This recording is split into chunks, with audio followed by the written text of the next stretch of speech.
환란이 찾아오면이라는 제목으로 말씀을 나누도록 하겠습니다. 예수 믿을 때 최고의 영광은 우리가 천국에 가는 거잖아요. 천국에 들어가는 거다. 우리 하나님의 자녀가 되는 것이다. 하나님의 성령의 내주 가운데서 하나님의 특별한 은총을 입는 것이다. 예수 믿는 자에게 주시는 하나님의 영광이죠. 우리가 천국에 들어간다라는 게 너무 큰 은혜예요. 한 번 죽는 건 사람에게 정한 것인데 그 위에 심판이 있잖아요. 천국과 지옥의 두 초소에 내가 천국으로 들어갈 수 있다라는 거. 내 상태로 보면 지옥에 가야 되는데 주님이 오셔서 우리의 죄를 깨끗하게 씻어주심으로 말미암아 우리를 천국으로 들어가게 하셨잖아요. 이 천국은 죽어서 가는 곳이기도 하지만 우리가 예수 믿는 순간부터 우리는 천국 안에 삶이 시작이 되어진다. 믿으신가요? 네. 그래서 여러분 예수 안에서 천국이 시작되어졌고 우리는 이제 육체를 벗었을 때 영원한 그 안식의 세계로 우리가 들어가서 주님과 함께 살게 되는 거잖아요. 세월이 빠르잖아요. 빠르거든요. 근데 이 빠른 세월을 보면 우리가 느끼는 건 뭐냐면 우리는 생각보다 주님 앞에 빨리 설 것이다 라는 거예요. 이 땅에 있는 동안 우리는 뭘 준비해야 될까요? 천국을 갈 수 있는 준비를 해야 될 거 아니에요. 그죠? 천국은 어떻게 가는 거예요? 믿음으로 가는 거잖아요. 예수를 믿음으로. 하나님이 구원의 길을 제시해 주셨어요. 근데 우리가 여러분 천국에 들어가지만 사도행전 14장 22절에 우리가 하나님의 나라에 들어가려면 많은 환난을 겪어야 할 것이니라. 사도 바울이 복음을 전하면서 믿음을 갖는 사람들 있잖아요. 그들에게 권면해 준 말이 그거예요. 많은 환난도 겪어야 할 것이니라. 믿는다는 이유 하나만으로도 어떻게 환난이 찾아오죠. 그래서 초대교회 때 믿는다라는 것은 유대교의 바탕에서 사람들이 믿었잖아요. 그러니까 그 이스라엘 사회에서 배척받는 거거든요. 그러니까 경제적으로, 사회적으로 그 안에서 그들과 활동을 할 수 없어요. 미움을 받아야 되거든요. 지금도 여러분 이스라엘 가보면 예수 믿는 사람이라고 하면 공개적으로 이렇게 그 사람 예수 믿는 집이라고 해서 그 사람 박해를 하잖아요. 2000년 전으로 돌아가면 엄청난 시련들이 있었다. 세례를 받는다라는 건요, 내가 공적으로 하나님과 사람 앞에서 나는 예수 믿는 사람이라는 것을 드러낸다는 거거든요. 그 순간에 뭐가 찾아올까요? 위험이 찾아오죠. 네가 예수 믿어? 네가 유대교를 배신해? 네가 황제만이 참신인데 다른 것이 신이라고 여길 수 있어? 어떻게 해요? 이 예수 믿는 것만으로 인해서 엄청난 박해가 찾아온다. 근데 여러분, 이 복음을 이제 전파하게 될 때, 그러니까 내가 타협하고 살고 숨기고 살면 예수 믿어도 어떻게 해요? 잘 안 드러나죠. 동화되어 살면, 사람처럼 살면 이제 핍박이 환란이 잘 안 겪어요. 그러나 내가 예수 믿는 사람이라는 걸 드러내면, 또 예수 믿는 것만이 참된 구원이라는 것을 전파하면 어떻게 할까요? 핍박이 찾아오죠. 그 형제가 형제를 미워한다는 게 뭐냐면 이제 가족 안에서부터 박해가 일어나는 거예요. 가장 사랑해야 할 대상들이 가족들이 어떻게 해요? 복음을 아는 순간 그 사람에게 믿는 것만으로도 박해가 일어나는데 이제 전파하게 될 때 사람들의 박해가 일어나는 거죠. 왜? 빛이 임하니까. 어두운 세상에 빛이 임하니까 빛을 거부하는 거예요. 빛을 맞이하는 사람들의, 기다리는 사람들의 입장에서는 이게 복음이지만 어두움을 따라 살아가는 사람들에게는 어마어마한 이 고통이잖아요. 그러니까 복음을 못 받아들이는 거예요. 가족이라고 해도. 복음을 전파하면 환란이 있습니다. 근데 복음을 전파하지 않으면 이제 환란이 적죠. 그리고 복음적 삶을 살면서, 복음적 삶을 산다는 것은 말씀으로 산다는 거잖아요. 하나님의 공의와 정의를 따라 사는 것. 정직하게, 신실하게 말씀대로 살면 어떻게 할까요? 핍박이 있죠. 환란이 있어요. 내버려 두지 않습니다. 그러니까 어둠의 세계의 질서 체계로 살아가는 사람들이 빛의 세계에 살면서 살아가는 사람들을 내버려 두지 않는다니까요. 그래서 여러분, 우리가 빛이 임하니까 또 공의가 흘러가니까 그리스도의 향기가 드러나니까 그리스도의 생명이 흘러가니까 죽음 아래 있는 사람이 또 죽음의 향기를 내는 사람들이 막 거부하는 거예요. 야, 그렇게 살지 마라. 그러니까 이걸 거부했던 사람들이 누구예요? 유대인들이었고 헤롯에 있는 사람들이었고 그리고 로마의 황제였잖아요. 왜냐하면 기독교의 복음이 생명이 흘러가면서 공의가 사람들 앞에서 드러나니까 견딜 수가 없는 거예요. 어두움의 세계 체제를 살아가는 사람들에게. 사단 마귀 아래 살아가는 사람들은 예수 그리스도로 와서 이 자유의 세계가 임했다는 것을 받아들일 수가 없는 거예요. 그래서 여러분, 환란이 있죠. 믿으면 믿을수록, 내가 믿는 것을 드러내면 드러낼수록, 오직 예수라고 말하고 오직 하나님께 영광이라고 외치는 순간부터 우리에게 환란이 찾아와요. 그러나 타협하고 동화되어 살고 감추면 환란 없이 이 세상을 살아갈 수 있어요. 그러나 여러분, 우리의 마음 안에 진정한 이 내면적 기쁨, 천국이 이루어지는 기쁨을 어떻게 해요? 아주 조금씩밖에 경험을 못해요. 환란은 이게 양면성이에요. 환란은 겪은데 내 안에서 뭐가 더 넘칠까요? 기쁨이 넘치는 거예요. 이로가 넘치는 거예요. 내가 왜? 주님을 믿음에 더 깊이 참여하니까. 주님을 믿는 것을 내가 더 드러내니까 어떻게 하는 거예요? 환란이 찾아오는데 복음이 주는 큰 기쁨을 겪는 거예요. 우리가 이제 노방전도도 하고 전도를 다른 사람들이 하잖아요. 거절에 대한 두려움들이 있거든요. 상대방이 어떻게 생각할까? 그런데 다른 측면으로 생각하면 좋을 것 같아요. 내가 지금 이 환란에 동참한다. 거절할 걸 알고 참여하는 거예요. 그리고 빛이 임할 때 이 사람은 거부할 줄 안다. 그런데 이건 이 사람에게 정말 중요한 일이고 이 사람을 살리는 길이고 그리고 나를 살리는 길이다. 이것이 나의 기쁨이다. 이 환란에 내가 주님이 남은 고난에 나의 육체를 채운다는 사도 바울처럼 내가 이 고난에 내가 참여해야지. 이런 마음으로 이 복음 전도에 나가면 기쁨이 있죠.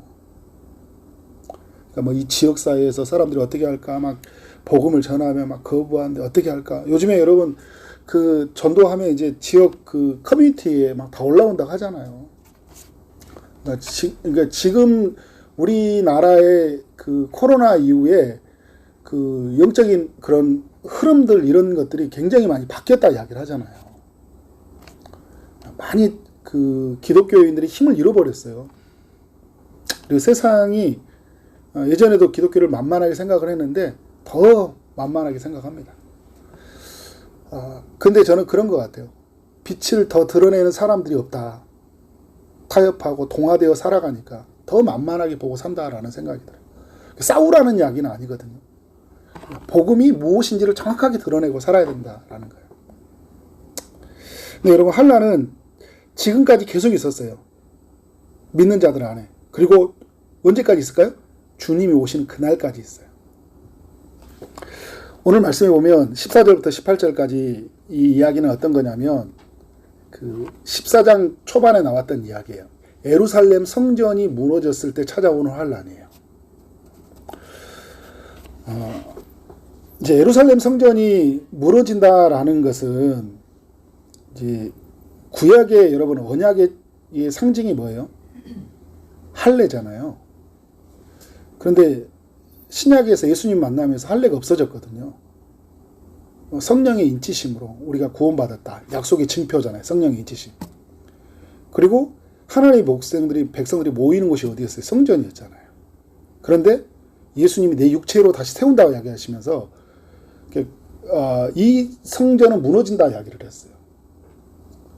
그러니까 여러분, 예루살렘 성전이 무너진다라는 것은 이제 구약에 가지고 있던 우리가 추구하던 어떤 공간, 어떤 의식 이런 체계에서 어떻게 예수 그리스도의 몸, 예수님 안에서 라는 그런 새로운 공간이 생겨나는 거잖아요. 성령의 인도하심, 그러니까 육체의 어떤 표징, 어떤 건물 이런 게 아니라 하나님과 함께하는 삶, 이런 것이 되어졌어요. 그래서 여러분, 예루살렘 성전이 무너졌다라는 것은 이제 이전의 시대는 무너졌다라는 것을 의미를 보여주고 있으면서 동시에 이 예루살렘 성전의 이 멸망을 통해서 이 땅에 어떻게 해요? 대환란의 하나님의 백성들 안에서 이 땅 안에서 환란이 일어난다는 것을 보여주고자 하는 또 증표 중에 하나예요. 멸망에 가증한 것이 서지 못한 것에 선 것을 보거든. 근데 이게 이제 예수님이 오시기 전에부터 일어났던 일이거든요. 이게 무슨 말이냐면 성전의 그 멸망에 가증한 것, 우상들이 세워지는 일들이에요. 뭐 예전에 보면 막 제우스 신을 성전에 갖다 놓고 뭐 가증하게 여겼던 뭐 돼지고기를 막 성전 안에 놓는 일들이 그 예수님 오시기 전에도 일어났었고, 그리고 남유다 북왕국으로 나눠졌을 때도 어떻게 해요? 이 성전이 더럽혀지는 사건들이 계속 있었잖아요. 그런데 오늘 이제 예수님이 예언해 주는 말은 뭐예요? 지금 이 예루살렘 성의 멸망에 가증한 것이 설 것이다라는 거죠. 그래서 AD 70년에 로마가 예루살렘 성을 함락할 때 일어났던 일들이잖아요. 사람들이요, 그 어디로 피했냐면 이제 로마가 쳐들어오니까 예루살렘 성전으로 피해요, 유대인들이. 왜냐하면 성전은 어떤 공간이냐면 하나님이 계시는 공간이고 하나님이 보호해 주시는 공간이라고 생각한 거예요. 그런데 오늘 14절부터 18절까지 예수님이 주시는 교훈은 뭐냐면 도망가라는 거예요. 성전에 있지 말고 어떻게 해요? 이 성전 무너지는 성전이니까 도망가라는 거예요, 산으로. 그리고 15절에도 보니까 그냥 지붕 위에서 있는 자는 내려가지도 말고 그냥 그 위에 있으라는 거예요. 왜? 적군들이 쳐들어오잖아요. 그리고 집에 있는 무엇을 가지려고 들어가려고 하지 말고 막 미련이 있어가지고 그 롯의 아내처럼 있잖아요. 막 자꾸 뒤돌아보고 그렇지 말라. 왜냐하면 지금 위급한 순간이잖아요. 지금 위험한 순간이에요. 예루살렘 성을 함락해 오니까. 그리고 밭에 있는 자는 겉옷을 가지고 뒤로 돌이키지 말지어다. 그러니까 아이 자들과 젖 먹이는 자들은 화가 있으리라. 그러니까 이제 임산부나 아이 키우는 그 어린 아이 부모들에게는 엄청난 큰 시련이잖아요. 근데 이런 시련의 날이 올 것이라고 주님이 예고해 주고 있어요. 근데 그 날이 오늘 이제 그 이중적인 표현을 쓰고 있는데, 첫 번째는 뭐냐면 예루살렘이 함락될 때 찾아오는 환란이고, 또 하나의 환란은 앞으로도 어떻게 예수 믿는 자들에게는 이런 환란이 계속적으로 찾아온다라는 거예요. 평소보다 10배가 많은 사람들이 예루살렘 성전에 들어와 있었대요. 굶주림이 너무 심해가지고 사람을 잡아먹기도 하고, 그냥 길거리의 시체들로, 그 방 안에 막 집으로 밖으로 막 시체들로 가득한 것을 맞이해야 됐어요. 110만 명 정도가 확살이 됐다고 그래요, 로마한테. 9만 7천 명이 이제 노예로 삼아지고 어마어마한 대학살이 일어난 거예요. 로마의 힘을 보여준 거죠. 로마에 저항하는 자는 어떻게 하는 거예요? 다 죽인다라는 거예요. 근데 여러분, 이런 환란이 이 초대교회의 역사 가운데 일어났어요. 근데 이 예루살렘에 있었던 이 무너졌던 환란이 이전에 네로 황제가 어떤 일이 있었습니까? 대화재 사건으로 인해서, 그러니까 네로가 되게 그 양면성이 있었어요. 그러니까 로마에서 일을 잘하는 사람, 그런데 굉장히 좀 지금으로 말하면 사이코적인 기질이 있어요. 조금 좋은 말로 하면 예술가적인 기질, 독특한 기질이라고 그렇게 하잖아요. 근데 이 사람이 또 나라를 잘 하려고 했는데 그때 막 화재가 막 일어났잖아요. 근데 화재가 일어났을 때 사람들이 그래도 호의감을 많이 가졌어요. 그러니까 이 네로에 대해서. 근데 네로가 이 사람들이, 국민들이 가지고 있는 기대가 있잖아요. 자기가 자기의 무능함을 인정하기 싫으니까 누구에게 죄를 뒤집어 쓴 거예요? 기독교인들이 불을 질렀다. 이렇게 죄를 뒤집어져서 그 당시에 이제 기독교인들이 이제 확살이 됐잖아요. 이때 바울, 베드로 이런 사람들이 다 죽임을 당했어요. 예수님의 제자들. 근데 이런 찰나에 이제 예루살렘 성전이 이제 무너지고 그러면서 엄청난 환란들이 지금 초대교회 가운데 일어나잖아요. 근데 이전에 유대인들이 박해를 하고 그리고 헤로드 왕가가 박해를 하고 이건 여러분 아주 그 작은 것에 불과해요. 로마의 박해는 이루 말할 수 없는, 그냥 국가가 힘을 실어가지고 어떻게 믿는 사람들을 박해를 하니까 예수 믿는다고 말하는 순간 죽음이에요. 지금 우리는 너무 신앙생활을 편하게 하니까, 그죠? 지금 막 교회 나갈까 안 나갈까, 오늘 나가야 되나 마나 이런 고민하잖아요. 그때는 생명을 내놓고, 오늘 여러분 교회 나오려면 생명 내놓고 와야 되는 거예요. 당시하고 완전 비교가 안 되죠. 그런 환란들이 있었어요. 근데 제가 가로 이번에 뭐라고 했냐면 앞으로 찾아올 대환란을 예고해 준다. 자, 19절에 보니까 이는 그날들이 환란의 날이 되겠습니다. 하나님께서 창조하신 시부터 지금까지 이런 환란이 없었고 후에도 없으리라. 엄청난 환란이 어떻게 이제 찾아오거든요. 예수 믿는 사람. 그래서 로마의 그 10대 박해라고 하잖아요. 엄청난 환란들이 역사 가운데 찾아왔어요. 지금도 여러분 어떻게 해요? 북한 땅, 중동, 그러니까 이슬람 믿는 사람들 어떻게 해요? 예수 믿는 사람들을 죽임을 당하는 그런 엄청난 환란들이 있잖아요.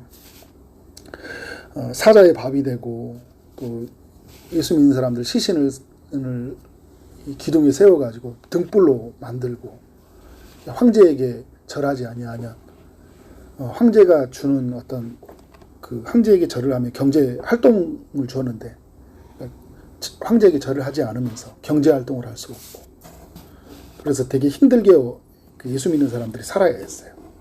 카타콤에서 막 지하에서 예배하고 살고. 그러면 여러분 이런 환란이 찾아올 때 그럼 하나님의 백성들은 어떻게 해야 되냐라는 거예요. 14절부터 18절까지 주는 중요한 교훈이 있어요. 주님이 말씀해 주셨어요. 어떤 말씀을 했어요? 도망가라. 들어가지 말고 돌아보지도 말고 이런 말씀을 주셨거든요. 이 말씀을 통해 우리가 기억해야 하는 거냐면 우리는 주님의 말을 기억하고 주님의 말씀대로 살아야 돼요. 자, 여러분 조금 올라가서 이스라엘 백성들이 바벨론에 포로될 때 에레미야를 통해 주셨던 말씀이 뭐예요? 항복하라 했어요. 저항하고 싸워서 이 나라를 지키라는 게 아니라 어떻게 해요? 항복하라는 거예요. 근데 우리가 여러분 생각할 때는 어떤 생각이겠어요? 내 나라를 지키는 거, 주권을 지키는 거, 나라를 위해서 목숨 바치고 죽을지언정 지키는 건 어떻게 해요? 누가 봐도 이거는 당연하다고 생각할 수 있는 거잖아요. 예루살렘 성전이 무너지고 있다. 예루살렘은 유대인들에게는 어떤 곳이에요? 이건 그들의 자존심이고 정체성이에요. 이건 무너진다, 다 무너지는 거예요. 이것을 중심으로 살았던 사람인데. 근데 주님이 예고하는 건 뭐냐면 이거 무너지니까 그 무너진 곳에 있지 말고 너희는 도망가라 이야기를 한 거예요. 근데 그래서 로마가 대학살을 할 때요. 기독교인으로 도망갔어요. 이 마가복음 13장의 말씀에 근거해서 도망을 갔어요. 그래서 유대인들이 대학살을 당했어요. 우리가 하나님의 사람들이 해야 되는 건 뭐냐면 우리의 생각, 우리의 논리에 근거해서 우리의 신앙생활을 하는 게 아니라 어떻게 하나님의 말씀을 따라 살아가야 되는 거예요. 일러주신 대로 가면 되는 거예요. 소돔과 고모라 땅에 주님 말했을 때 나오라 하잖아요. 소알성에 들어가라 이야기하잖아요. 일러주신 곳이에요. 노아의 방주에 들어가라 이야기하잖아요. 그곳이 어떻게 해요? 사는 것이에요. 십자가를 바라보라. 그게 사는 것이에요. 높이 매달린 노수로 만든 뱀을 바라보라는 거예요. 주님이 일러주신 말을 기억하고 어떻게 해요? 말에 순종하는 거예요. 도망가라면 어떻게 해요? 도망가는 거예요. 비겁한 게 아니에요.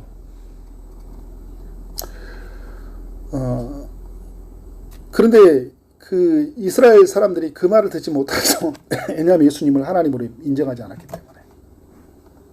우리도 근데 여러분 예수 그리스도를 신앙 고백은 하지만 삶 속에 보면 이스라엘 백성들처럼 그분을 나의 구주로 나의 하나님이라고 말은 하지만 주님이 일러주신 말대로 하지 못하는 모습들을 보게 된다. 그래서 엄청난 그 고초를 겪을 때가 있어요.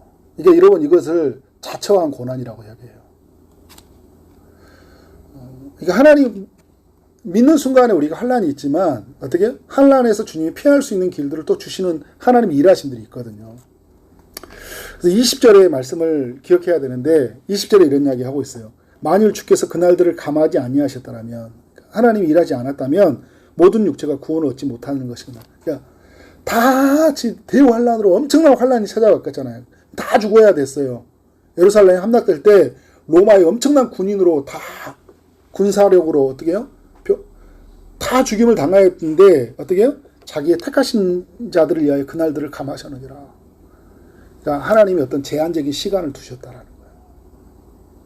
그리고 어떤 사람들에게 한계를 정하셨어요. 하나님이 한계를 정하지 않으면 다 죽습니다. 하나님이 주권, 하나님의 섭리 가운데 이 세상을 보존해 가시는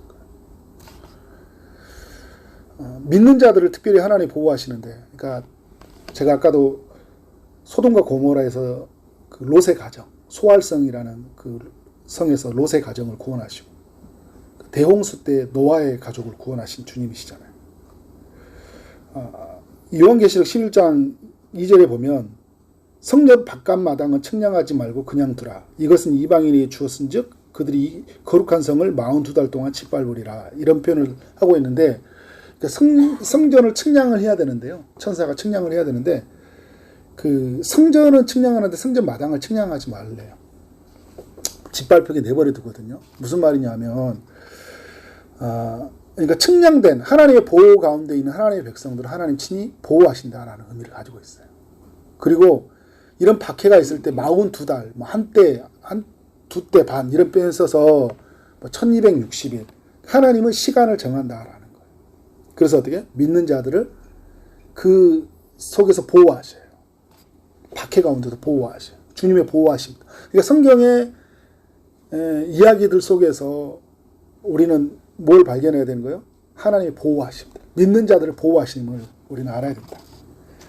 또 중요한 게 있습니다. 우리가 이제 이 땅을 살아가는 동안 그 수많은 환난들, 그 어려움들이 당할 때, 그때 하나님의 보호하심을 믿으면서 뭘 우리가 주의해야 되냐면 21절과 23절 내용이에요. 22절, 23절. 그때 어떤 사람이 너희에게 말하되 보라 그리스도가 여기 있다, 보라 저기 있다 하여도 믿지 말라. 이제 그리스도가 드러나는 거예요. 자칭 메시아라고 하는 사람들이 내가 예수야 라고 드러나는 거예요. 거기에 어떻게 하는 거예요? 미혹당하지 말라는 거예요.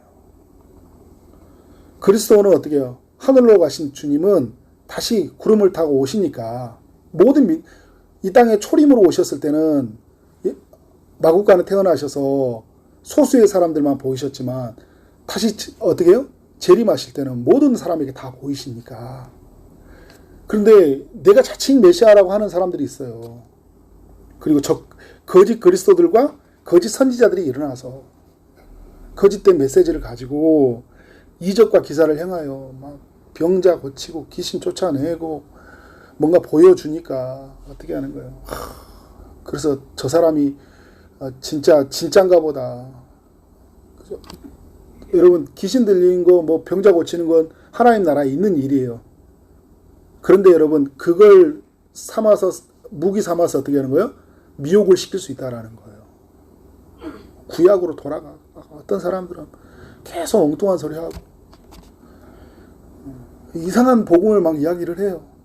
성경에 근거 없는 이야기들. 그래서 어떻게 우리가 주님의 믿음을 저버리게 만든다라는 거죠. 택하신 자들을 미혹하려 함이라.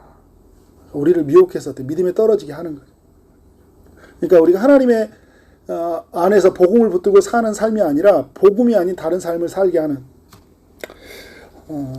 그 여러분 뭐 우리가 대표적으로 한다면 이제 어떤 율법주의자들처럼 극단적으로 율법에 매여서 사는 사람들이 있고 또 반대쪽으로는 말하면 무율법주의자처럼 너무 자유하게 살아요.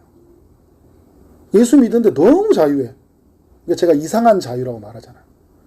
교회 가고 싶으면 가고 예배 드리고 싶으면 드리고 그냥 내가 하고 싶은 대로 다 해. 이건 여러분 아니에요. 성령에 매여 사는 사람은 내 육체가 원하는 대로 사는 게 아니라 우리는 성령에 의해서 이끌려 사는 사람들이잖아요. 내가 뭐 섬기고 싶으면 섬기고 내가 싫으면 싫고 이게 아니라니까 여러분. 우리 마음에 원하는 대로 이끌리면 사는 게 아니라 우리는 성령에 이끌리는 사는 사람들이잖아요. 근데 잘못된 가르침을 받으면 우리 마음의 이끌림을 따라서 살도록 자유하게 하고 싶은 거 다 하고 살아요. 그 자유라는 이름을 가지고 복음을 저버리게 하는 게 너무 많아요. 그러니까 지금 한국 교회에 막 이런 현상이 나타나잖아요. 코로나 이후에 여러분 교회가 뭐라고 하죠? 1만 개가 줄었다는가? 어마어마하게 문이 닫았다고 하잖아요.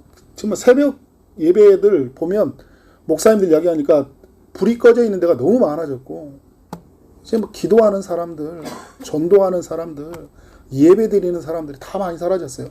젊은이들, 아이들 이상한 자유가 들어왔어요. 어떤 사람은 너무 율법주의자로 자기 자신을 묶어가지고 복음을 못 누리는 사람이 있고 어떤 사람은 복음을 누린다고 하면서 완전히 그냥 내가 교회를 다니는지 안 다니는지도 잘 몰라요. 그러니까 마지막 환난의 때에 내가 고난에 참여하면서 복음에 힘써 드러내고 사는 삶이 그 삶을 잃어버렸어요. 복음과 함께 사는 삶. 이게 얼마나 많이 있는지 모릅니다. 그래서 여러분 우리는 이런 미혹들, 이런 가르침을 주는 사람들, 그러니까 단순히 여러분 우리 막 신천지 하나님의 교회 막 이런 데만 딱 방어하잖아요. 조금 더 들어가 보면 우리 안에서도 이 믿음을 방해하는 요소들이 너무 많아요. 그러니까 우리는 계속 성경이 무엇을 이야기하고 있고 하나님이 우리에게 무엇을 이야기하는지 계속 귀를 기울여야 돼요. 자, 4번에 보면 환난이 클수록 주님이 가까이 왔다는 것을 기억해야 된다. 그 24절에 보니까 그때 환난 후에 해가 어두워지고 달이 빛을 내지 아니하며 이제 환난이 굉장히 큰 환난이 찾아올 때 일어나거든요. 별들이 하늘에서 자연에 엄청난 재해가 일어난다라는 거예요. 막 하늘에 있는 권능들이 흔들리리라. 근데 그때는 언제라고요? 주님이 가까이 오실 때라. 그래서 환난이 크면 클수록 누가 가까이 오신다라는 거예요? 주님이 가까이 온다라는 거예요. 주님이 오시는구나. 근데 개인의 종말도 마찬가지입니다. 주님이 가까이 오셔요. 임하신 내가 주님이 만날 날이 가까이 왔구나. 그래서 사도 바울도 그 디모데후서 편지를 쓸 때는요. 자기가 죽을 날을 알아요. 내가 가까이 왔다라는 걸 알아요. 왜냐하면 환난이 지금까지 있었던 환난보다 매우 큰 환난이고 돌아가는 세상이 막 이 로마에 움직이는 그 네로 바울이 로마 시민권자잖아요. 그래서 마음대로 생명을 못했는데 이제 세상을 돌아가는 환경을 보니까 알잖아요. 끝날 날이 왔구나. 그렇죠? 근데 여러분 어떻게요? 그건 이제 주님이 만날 날이 온 거예요. 그 바울은요. 그날을 두려워하지 않는다라는 거예요. 어떻게 해요? 그날을 기다려요. 이제 주님 만날 날이 왔구나.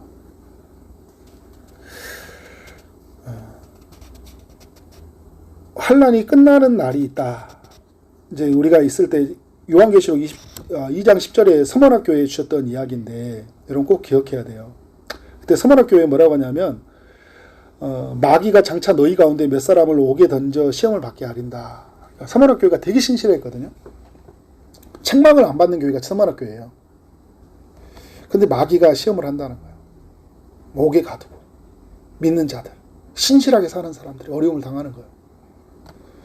근데 이렇게 이야기해요. 너희가 10일 동안 환난을 받으리라. 10일 동안.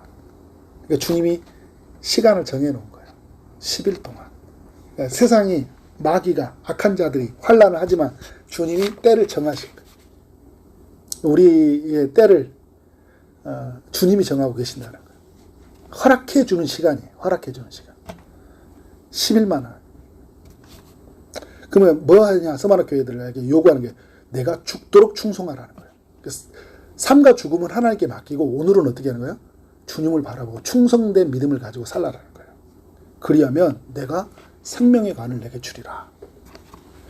그래서 여러분 제가 가로 6번에서 썼는데 우리는 뭘 해야 되냐면요. 오늘이 마지막인 것처럼 하고 마지막 순간까지 우리는 어떻게 해요? 믿음을 굳건하게 붙잡아야 돼요. 믿음을 굳건하게 해야 돼요. 베드로전서 5장 9절에 너희는 믿음을 굳건하게 하여 그를 대적하라. 마귀를 대적하라는 거죠. 우리를 핍박하는 세상을 어떻게 해요? 믿음으로 이겨내라라는 거예요. 그 오늘 14장 사도행전 처음에 읽었던 것처럼 제자들한테 사도 바울이 이런 얘기 하잖아요. 마음을 굳건하게 하여 이 믿음에 머물러 있어라. 우리가 하나님 나라에 들어가면 많은 환난을 겪어야 할 것이니라. 그러니까 하나님 나라 들어가는 여정에 많은 환난이 있을 건데 믿음을 어떻게 하는 거예요? 믿음에 굳건하게 머물러 있으라는 거예요. 여러분, 우리가 하나님, 내가 믿는 예수, 그 예수로 말미암아 이루어지는 하나님의 나라, 이 사실이 내게 얼마나 고귀하고 아름다운 거예요. 이걸 굳건하게 붙잡고 살아야 됩니다. 힘들 때가 있죠. 어려울 때가 있어요. 그래서 시편이나 여러 성경에서 이야기하는 게 뭐예요? 환난 날에 여호와께 부르짖으라 이야기하잖아요. 시편 20편의 1절에서 환난 날에 여호와께서 내게 응답하시고 야곱의 하나님의 이름이 너를 높이 드시며, 하나님이 뭐 부르짖는 자들에게 어떻게 해요? 우리에게 응답해 주시고 우리를 높이 들여 올려 주신대요. 그 시편 50편에서도 15절에 환난 날에 나를 부르라 내가 너를 건지리니 내가 나를 영화롭게 하리로다. 하나님을 부르라는 거예요. 그러니까 여러분, 힘들면 막 사람 앞에 찾아가서 막 힘들다 이런 이야기는요, 약간의 위로밖에 없어요. 그런데 그 환난에 복음으로 참여해서 찾아오는 환난은 어떻게 해요? 주님께 부르짖는 거예요. 주님이 어떻게 건져주신다라는 거예요. 고린도후서 1장 4절에서 이런 이야기를 합니다. 우리의 모든 환난 중에서 우리를 이루어서 우리로 하여금 하나님께서 받는 이로로서 모든 환난 중에 있는 자들을 능히 이루게 하시는 이시로다. 그러니까 주님은 어떻게 하냐면 그 자신을 믿고 만나는 자들에게요, 이루해 주신다는 거예요. 내가 안다라는 거예요. 나도 그 고난을 당했다라는 거예요. 그래서 여러분 어떻게 주님 우리 눈물을 닦아주시고 이루해 주시는 거예요. 근데 이런 여러분 이 고난을 이 주님의 이루는 누가 누리냐면 주님의 그 고난의 환난에 깊이 참여하는 자들이 그런 거예요. 타협하고 동화되어 살고, 그렇게 살면 믿는지 안 믿는지 그냥 세상에 마음대로 내 자유를 마음껏 만끽하고 다 살면 주님의 이루를 못 누리는 거예요. 그런데 복음에 참여하고 그 십자가의 길에서 내가 복음을 드러내고 살면 찾아오는 고난, 예면, 왕따, 미움 있지만 어떻게 주님의 이루하심을 누리는 거예요. 로마서 5장 1절부터 4절 이런 이야기였죠. 우리가 믿음으로 의롭다 하심을 받았으니 우리 주 예수 그리스도로 말미암아 하나님과 화평을 누리자. 의롭다 하심 받는 사람이 하나님과 화평을 누린다라는 거예요. 또한 그로 말미암아 우리가 믿음으로 서 있는 이 은혜에 들어감을 얻었으며 하나님의 영광을 바라고 즐거워하느니라 라는 거예요. 은혜로 들어갔는데 하나님의 영광을 바라고 즐거워하는 마음이 생겼다라는 거예요. 다만 이뿐 아니라 우리가 환난 중에서도 즐거워하나니 이야기하고 있어요. 환난 중에도 즐거워하는 마음이 생긴다는 거예요. 그럼 주님을 알면, 은혜를 알면 어떻게 해요? 환난이 찾아왔을 때 그 즐거워하는 마음이 주님으로부터 생겨나는 거예요. 주님을 깊이 만나면, 은혜의 세계를 내가 누리면 그냥 내 안에서 어떻게 기쁨이 찾아오는 거예요. 즐거움이 찾아오는 거예요. 그래서 이 환난은 인내를 인대는 연난을 연다는 소망을 이루는 줄 아니라, 우리 이런 말씀 많이 들었잖아요. 그래서 이 구원에 대한 이 확신, 예수 안에 있는 이 믿음에 대한 확신이 있기 때문에 어떻게 된 거예요? 환난이 찾아왔어요. 즐거움이 오는 건 뭐냐면 그 즐거움 때문에 여러 가지 찾아오는 그 어려움들을 인내할 수 있는 믿음이 생기는 거예요. 근데 이 인내가 연단을 이루죠.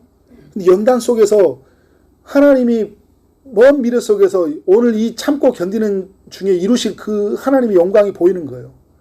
그래서 어떻게 해요? 그날을 오늘로 가지고 오니까 즐거움이 생기는 거예요. 괜찮지. 그래. 참고 가는 거야. 내가 믿음으로 가는 거야. 저는 우리 사랑하는 성도님들이 이 마지막 때라고 이야기하잖아요. 환난이라는 이 단어가 요즘에는요, 이런 단어도 잘 안 써요. 우리가 많이 동화되어 버렸다는 거예요. 세상이 너무 좋으니까. 그죠?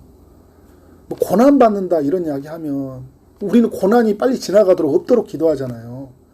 근데 우리는 고난의 한복판에 들어가게 해달라고 그런 기도는 잘 안 하잖아요. 그죠? 그럼 우리에게는 환난이 없는 게 아니라 환난 속에서 주님 끝까지 믿음을 지키게 하여 주옵소서. 끝까지 주님을 드러내게 하여 주옵소서. 이 시대에 편승되어서 동화되어 사는 게 아니라 나는 끝까지 믿음을 가지고 주님을 드러내고, 그래서 주의 나라를 이루며 그렇게 살게 하여 주옵소서. 그런 기도가 있는 우리의 삶이 되어지기를 주님의 이름으로 축원합니다. 아멘.